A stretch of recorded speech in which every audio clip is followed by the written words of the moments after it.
اخلاق وہ موتی ہے جس کی کوئی قیمت نہیں ہوتی مگر اس سے ہر چیز خریدی جا سکتی ہے۔ صبر ایسے کرو جیسے روزہ ہو، اس تسلی کے ساتھ کہ مغرب کی اذان ہو ہی جانی ہے۔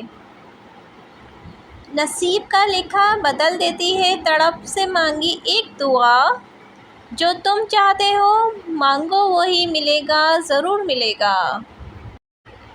اگر تم بہت چیزوں سے آزمائے گئے ہو تو یاد رکھو بہترین سے نوازے جاؤ گے۔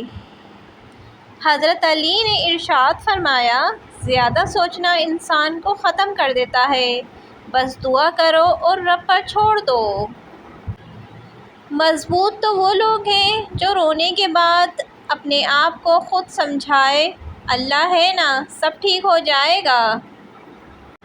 قرآن پاک پڑھتے ہوئے تلفظ میں اگر غلطی ہو جائے تو زبان آگے نہیں بڑھتی جب تک وہ لفظ درست ادا نہ کیا جائے۔ رب کو راضی کرو، دنیا کسی سے راضی نہیں ہوتی۔ وہ ہر مشکل کو آسان کر دیتا ہے، تم مانگو تو صحیح وہ حیران کر دیتا ہے۔ عورت کی بربادی کا وقت تب شروع ہوتا ہے جب اسے مختلف مردوں سے اپنی تعریف سننے کی عادت پڑ جائے۔ صبر کرنے سے اللہ وہ بھی دیتا ہے جس کی امید نہیں ہوتی، اور مانگنے سے وہ بھی مل جاتا ہے جس کی امید ختم ہو جاتی ہے۔ پتہ ہے انسان کو سب سے زیادہ تکلیف کب ملتی ہے؟ جب وہ غلط انسان سے اپنی زندگی کی ساری امیدیں جوڑ لیتا ہے۔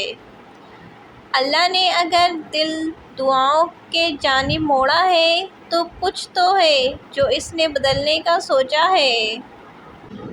بہترین مرد وہ ہے جو دیر سے ناراض ہو اور جلدی راضی ہو جائے۔